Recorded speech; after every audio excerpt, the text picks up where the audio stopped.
Nagaarra caaluu, nagaan Waaqayyoo, nagaan Abbaa koo, nagaan Gooftaa Yesuus hunduma keessaniif haa baay'atu. Obboloota koo hafuuraa garee tajaajiltoota waldaa Biraana Kiristoos keessatti kan argamtan nagaa keessanii Waaqayyoo isa abbaa nagaa keenyaa ta'ee Kiristoos Yesuusiif galanni haa ta'u. Ani obboleettiin keessan garaa gooftichaa eegamee nagaa guutuu nagaa irraa afaan qaba.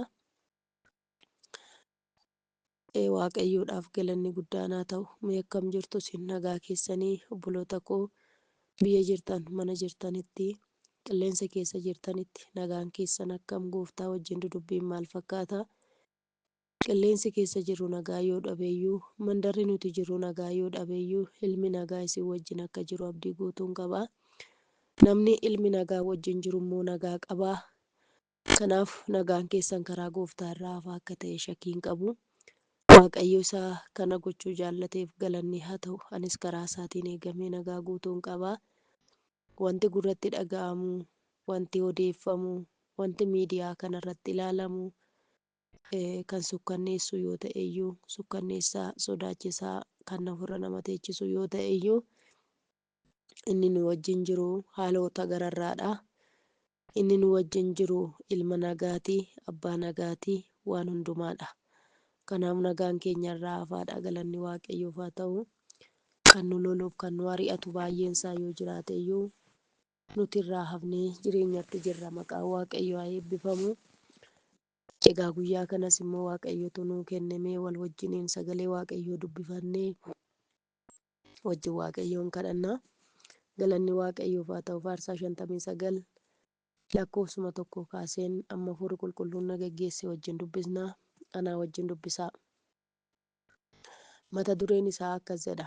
Harka diinotaa ooluuf Waaqayyootti boo'uu jedha. Harka diinotaa ooluudhaaf Waaqayyootti boo'uudha. Yeroo kana Daawit firaa falagaatu ari'achaa jira. Karaa namootaan ari'achaa jira. Kallattii garagaraan ari'amaa jira ture. Lolamaa jira. Kanaaf harka diinotaa ooluuf gara Waaqayyootti boo'uu jedha. Gara Waaqayyootti boo'aa jira. Kun geggeessituu warra faarfattootaa kan akka qooqa faarfannaa isa hin beellisiin jedhamutti faarfatame kan Daawit isa afaan Ibrootaatii hiikame jedhamuudhaan faarfannaa kanas yeroo Saa'ol isa ajjeesuudhaaf namoota ergee mana isaatti isa eegsise faarfatedha. Yeroo kam? Yeroo Daawit isa ajjeesuudhaaf mana isaatti namoota itti erge yeroo rakkinaa mootii biyyaatiin yeroo lolamu jechuudha. Obboloota koo mootii biyyaatiin lolamuu jechuun mootiin biyyaa hundumtuu gizaata isaa jala yookaan bittaa isaa jala waan ta'eef namni kun garatti baqatee biyyatti baqatee too'ii jalaa ba'uu hin jiru. Maaliif biyya hundumaa geggeessa waan ta'eef bakka inni jirutti akka inni ajjeefamu gochuu danda'a. Namoota itti erge gaatee yeroo sanadha. Yeroo rakkisaa hiriyaadhaan wal lolaa jira miti yookiin mandara tokko wal lolaa jira miti. Mootii biyyaa yookaan geggeessaa biyyaatu ittiin lolaa jira. Lafa itti baqaa iddoo hin qabne jechuudha. Laaltaniittu yeroo kana yeroon inni faarfannaa kana faarfate mee sagalee kana ofii keessanii dhaqaa dubbifadha. Mootii biyyaatiin lolamuu jechuun jedhaatiitti yaadame ofii keessaniin hundumtuu harka isaa jala jira mootichi. Hundumaan akkas godhaa iddoonni argametti ajjeesaa balleessaa jedhee ajaja baasuu danda'a. Lafatti inni baqatee jalaa ba'uu hin jiru. Biyyi hundumtuu harka mootichaa yookiin harka Saa'ol jala jira waan ta'eef namni kun immoo ajajaa dhibbaatiin wal lolaa jira miti. Poolisii tokko wal lolaa jira miti yookiin immoo abbaa qabeenyaa tokko wal lolaa jira miti. Mootii biyyaatiin wal lolaa ajajaa addunyaa saniitiin wal lolaa jira namni kun ilaala. Isa kana jalaan immoo akkaataa kamiin biyya kamitti baqatee jalaa ba'a kan jedhu ofii keenyatti firoomsinee gaafa ilaallu haalota baay'ee rakkisoof ulfaatoodha. Haa ta'u garuu inni maal godhee diinota koo jalaa na baasi jedhe. Waaqayyoon kadhate. Waaqayyo bichaadha isarratti humna kan qabu. diinota koo jalaa na baasi jedhee jalqaba lakkoofsi tokkoosaa. Diinota koo jalaa na baasi yaa Waaqayyoo koo, iddoo warri ana irratti ka'an ana hin qaqqabnettis na eegi. Iddoo warri na ari'atan nan qaqqabnetti na eegi. Warra jal'ina hojjetan jalaa na baasi. Warra dhiiga namaa dhangalaasanis na oolchi. Ilaa isaan lubbuu koo baasuudhaaf riphanii ana eeggatu. Ani immoo namatti hin darbine, hin yakkines namatti hin darbine yookiis hin yakkine. Yaa Waaqayyo, warri humna namatti argisiisan garuu ana irratti wal ga'aniidha. Daawit waan nama kana godhe tokko iyyuu hin qabu. Daawit yeroo inni pherapheramaa ture, sabni Israa'el pherapheramaa turetti illee Gooliyaad namicha ciqilee ja'aaf taakkuu guyyaa 40 halkan 40 saba Israa'el, loltoota Israa'el hunduma isaanii loltoota Faari'oon kan wanni ta'aa ture sun maannoo loltoota Faari'oon otoo hin taane kan Saa'ol jechuudha. Isaan kana kan pherepheraa ture gab kan godhe Saa'oliif nagaa kan kenne karaa Waaqayyootiin, harka Waaqayyootiin eenyu jettan Daawitidha. Haa ta'u malee namni kun maalis akka godhe hin jiru. Sababni inni lolamuun maaliif gaaficha gaafa Gooliyaad garagare yookaan Gooliyaad ajjeefame Daawit kumaatama ajjeesee Saa'ol 1000 ajjeesedhanii durboonni Israa'el isaaf faarfatan. Sababa kanaaf kan inni jibbame. Maaliif na caalee mucaa xiqqoon kun akkamitti dhufee na caalee jecha faarfannaa caalu maaliif argate jecha jedhu ari'atama malee waan biraa balleessaan inni godhe hin jiru. Kanaaf ani yakkineen balleessines warri hamaa godhan immoo ana ajjeesuu barbaadu, dhiiga koo dhangalaasuu barbaadu, ani balleessaan qabu, balleessaa koo malee jedha Daawit. Egaati ittaan fufee dubbisa. Ani balleessaa hin qabu. Isaan immoo anatti fiiganii dhaabbannaa ni tolfatu. Ani balleessaan qabu, isaan anatti fiiganii ejjennaan ni tolfatu. Ka'i anatti adeemi, ana ilaalis. Ati yaa Waaqayyo gooftaa maccaa, Waaqayyo isa kan Israa'el saba lafa irraa hundumaatti ilaaluudhaaf, saba lafa irraa hundumaatti ilaaluudhaaf ka'i. Warra amanamummaa didanii jal'ina hojjetan hundumaatti haraara hin argisiisin. Warra gaarummaa didanii jal'ina hojjetan hundumaatti haraara hin argisiisin. Isaan galgala deebi'anii akka saree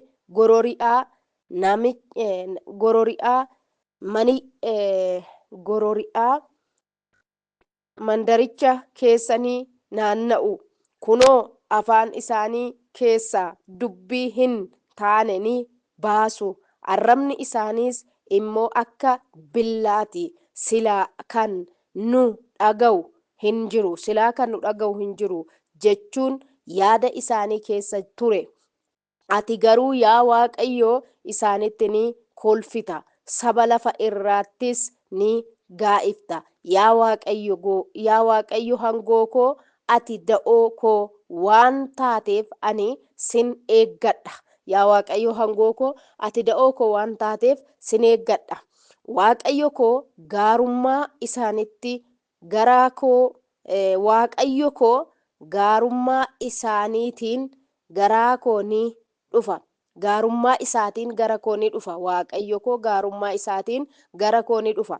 Waaqayyo warra na gaadan asitti gadi ilaalee akka ani gammadu ni godha. Warra natti gaadan ilaalee asitti akkan gammadu ni godha.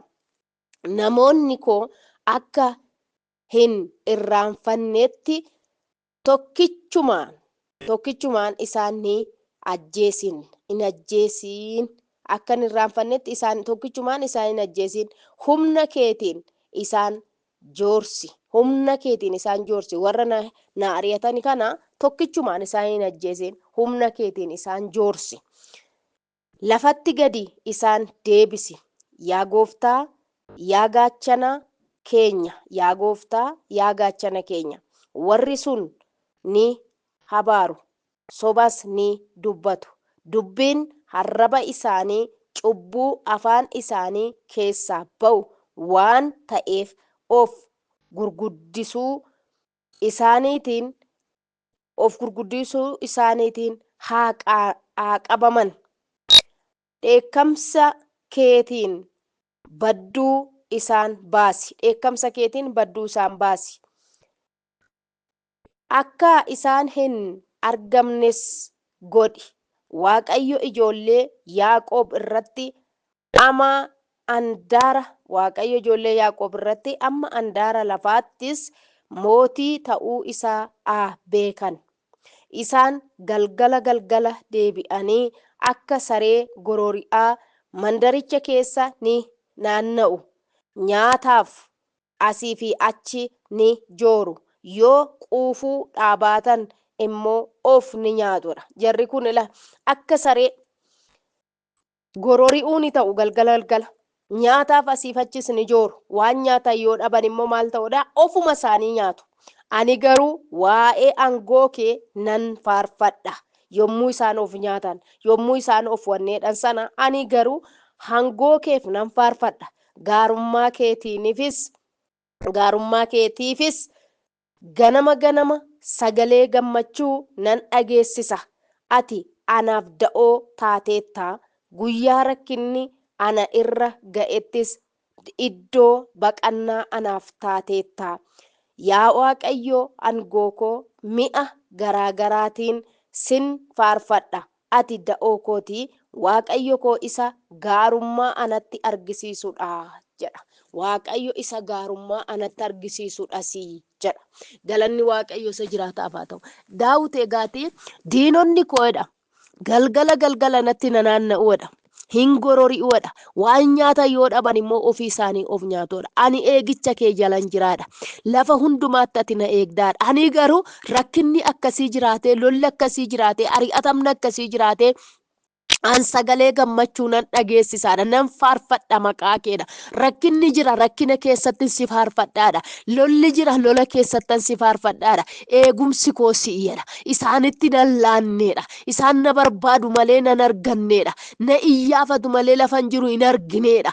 Kanaaf nan oole gaachana keetu ana wajjin jira. Kanaafan gammachuudhaan sin faarfadha. Sagalee gammachuu nan dhageessisa. Mi'a garaagaraatiinis nan faarfadhaadha. Eessa taa'ee rakkina keessa taa'ee, lola keessa taa'ee, warri ana lolan jiroodha. Warri na ari'atan jiru jedha. Balleessaa koo malee, yakka koo malee na balleessuu kan barbaadan, narratti kan mari'atan, narratti kan duulan jiroodha. Daawit yeroo kana lafa dhokannaa hin qabu. Lafti dhokannaan isaa Yesuus duwwaadha. Daawit yeroo kana biyya itti baqatu hin qabu. Sababiin isaa Saa'ol biyya hundumaa bulcha waan ta'eef jechuudha. Bulchaadha, geggeessaadha, ajaja isaa jala jira hundumtuu waan ta'eef jechuudha. Lafa itti baqatu hin qabu. Garuu lafti baqannaa Daawit eenyudha? Kiristoosidha. Kiristoosinidha kan inni eegamu. Isaan isatti naanna'anii utuu jiranii isan argani. Gaafa bira ga'an hin rafu. Irribatu isaan fudhata. Mootiidhaan, mootii biyyaatiin, geggeessaa biyyaatiin gaaf tokko Daawitin ajjeesuudhaan ba'eetu rafe. Eenyu? Saa'ol. Lafa inni rafetti Daawit dhaqee Waaqayyoo sitti kenneera waan ta'eef ammallee isa ajjeesee jedhaniin Daawit lakkeedhe. Daawit lakki nama Waaqayyo dibee moosise irratti kan harka koon kaasuudha. Garuu milikkita akka ta'uufidha. Uffata isaarraa caafii mureedha. Buqqee bishaan inni ittiin dhugu kan ullee inni ittiin dhugu biraa fudhatee hin deebi'edha. Isa kan ammoo ittiin agarsiisedha. Waaqayyo dhugumayyuu sitti na kenneera, si wajjin jira ittiin jedhe Saa'ol gaaficha.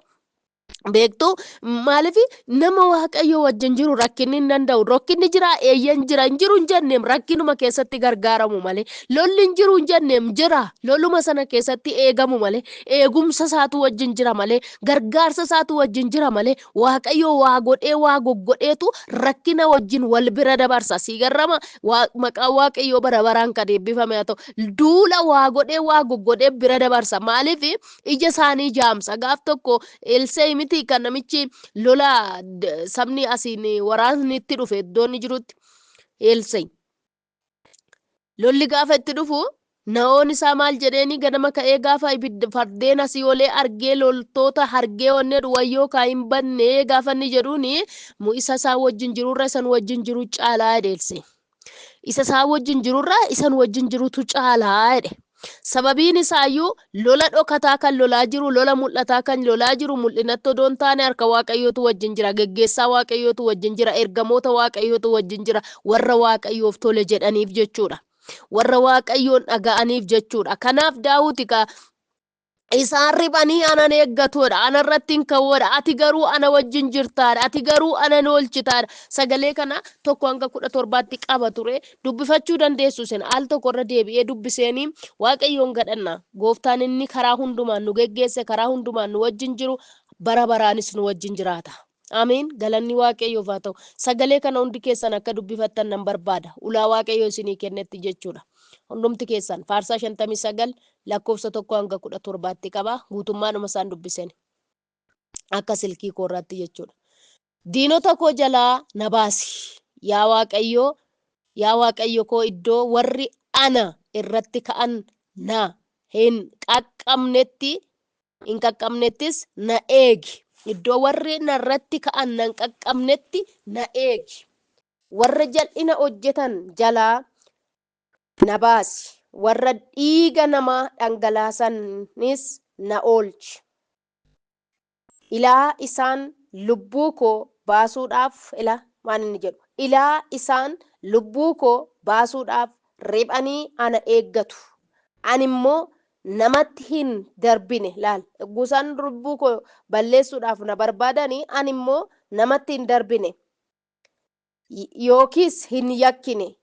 Yaa Waaqayyo, warri humna namatti argisiisan garuu ana irratti wal ga'anidha. Warri humna namatti argisiisan garuu ana irratti wal ga'ani.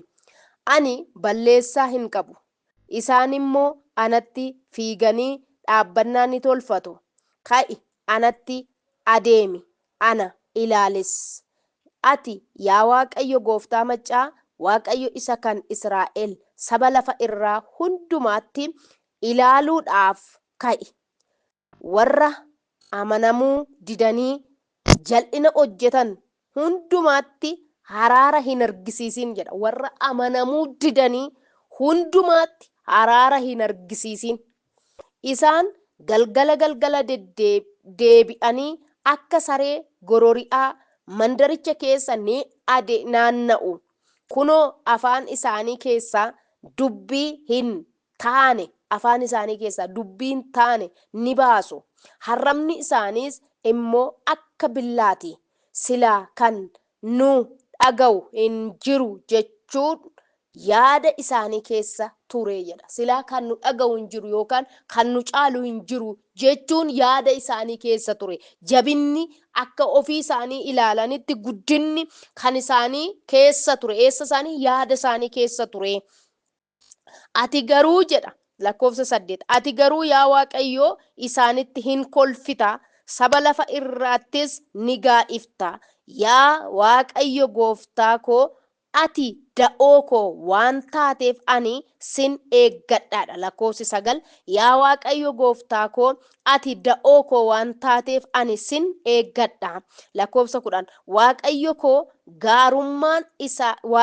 gaarummaa isaatiin garaa koo ni dhufa. Gaarummaa isaatiin gara koo hin dhufa. Waaqayyo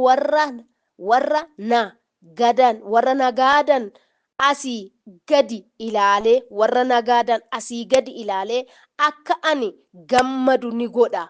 Diinota koo warra nagaadan na balleessuu barbaadan asii gadi ilaalee akka ani gammadu immoo ni godha.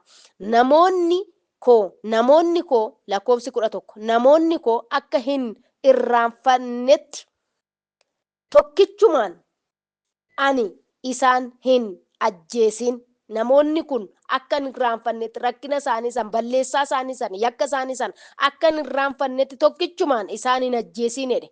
Tokkichumaan arguu qabu, of arguu qabu, hubachuu qabu. Anaaf tokkichumaan isaan hin ajjeesin. Humna keetiin isaan joorsi jedha. Humna keetiin isaan joorsi. Lafatti gadi isaan deebisi. Yaa Gooftaa, yaa gaachana keenya. Warri sun ni abaaru. Yaa Gooftaa, yaa gaachana keenya. Lakkoofsa 12, warri sun ni abaaru. sobas ni dubbatu. Dubbiin arraba isaanii cubbuu afaan isaanii keessaa ba'u waan ta'eef of gurguddisuu isaaniitiin haa qabamani. Of gurguddisuu isaaniin haa qabamani malee tokkichumaan isaan hin ajjeesin, tokkichumaan isaan hin balleessin. Isaanan akkasiiti. Of gurguddisu, soba ni dubbatu, namarratti ni gaa'isu. Kanaaf of gurguddisuu isaaniitiin haa qabamani malee daftee isaan hin ajjeesin jedha. Dheekkamsa keetiin badduu isaan baasi. Dheekkamsa keetiin badduu isaan baasi. Badduu baasi akka isaan hin argamnes godhi.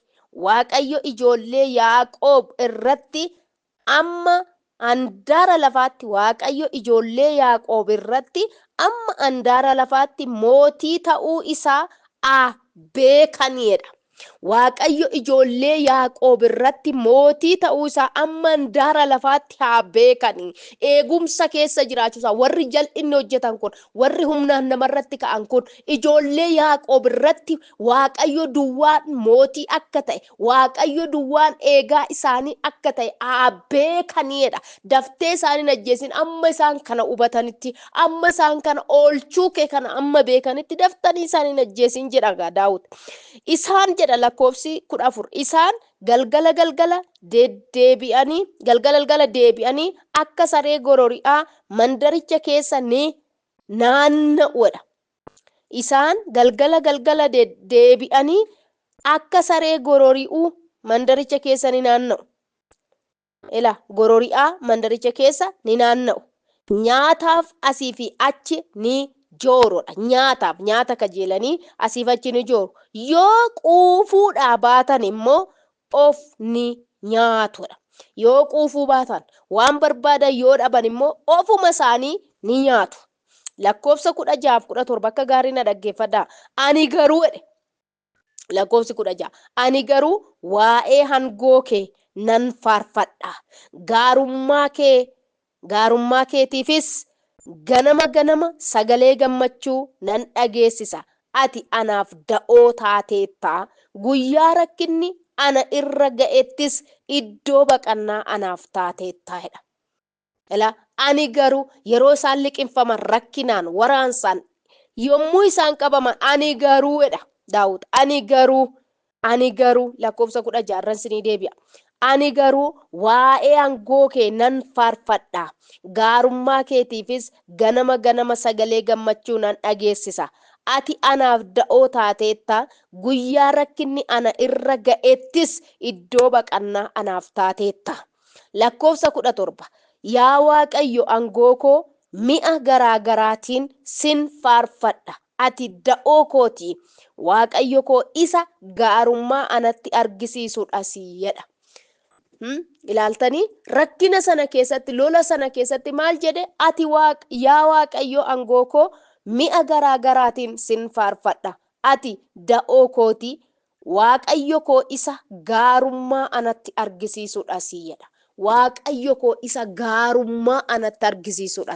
Kanaaf mi'a garaagaraatiin sin faarfadha. Lolas keessatti, rakkina keessatti, ari'atamuu keessatti, waraansa keessatti ani sin faarfadha. Ati anaaf da'oo koodha. Ati anaaf irkoo koodha.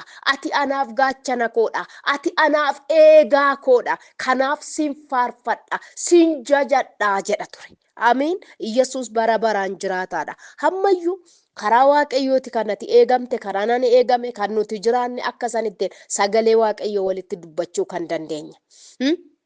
Bitaa mirga keenya wanta sukkanneessaa baay'ee dhaga'a oolla. Gaarummaa keenya kamtu nu hammise? Jabina keenya kamtu nu hammise?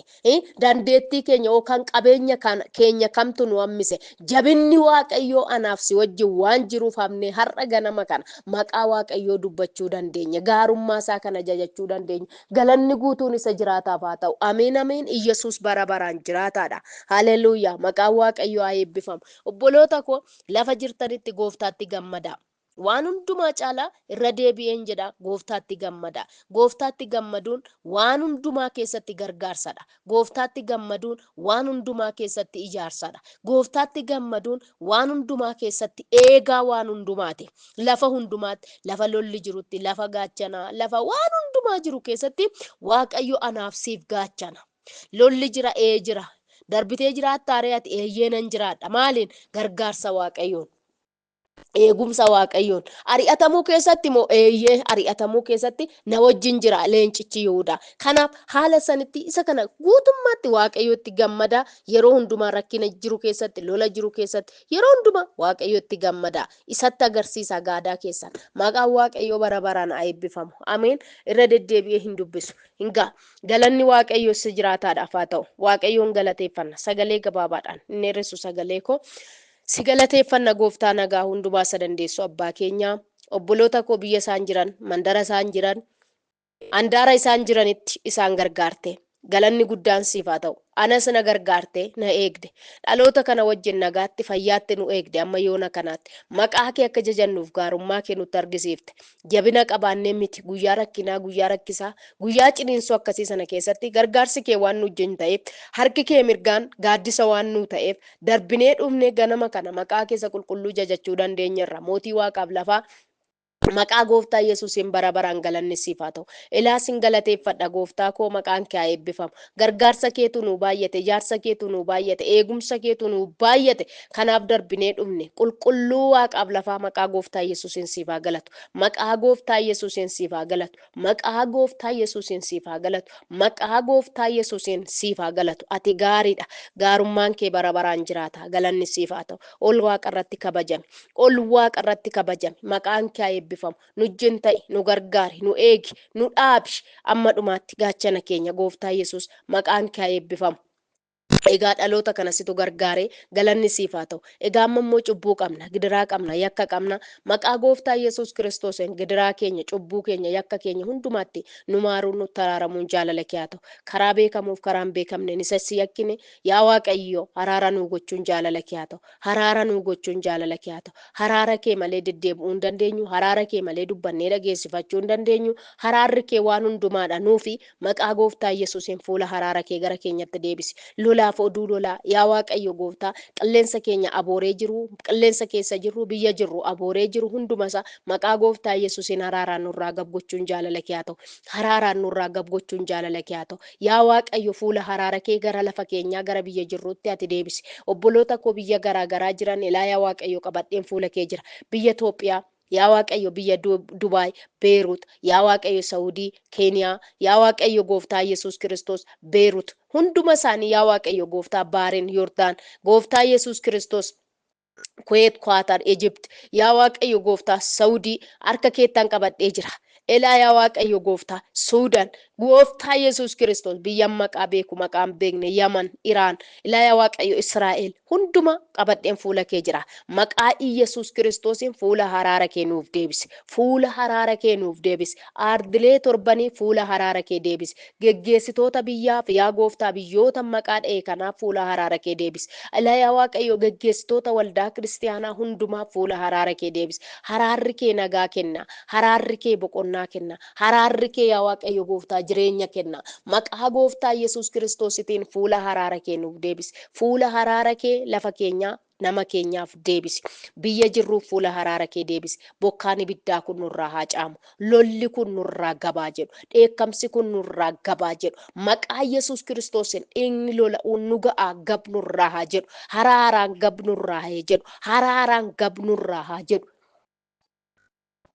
Fuula araara kee nuu deebisi. Lafa keenyaaf fuula araara kee deebisi. Hunda keenyaaf fuula araara kee deebisi. Waan fuula araara kee nuu deebistuuf ulfaadhu. Yaa Waaqayyo gooftaa bara jiraannu siif jiraannaa nu gargaari. Ofii keenyatti nu laatiin namni dhukkubsatu yoo jiraate dhukkubsataan mana yaalaa keessa jiru karaatti kufee jiru mana isaa keessa jiru hundumtu maqaa Yesuus Kiristoosiin sagalee kee kanaan boqonnaa haa argatu. Haara galfiinaa ta'u. Haara galfiinaa ta'u. Haara galfiinaa ta'u. Haara galfiinaa ta'u. Obboloota koo as keessaa yaa Waaqayyo rakkina garaa garaa keessa jiran maqaa Yesuus Kiristoosiin harka keen butamanii haa ba'an.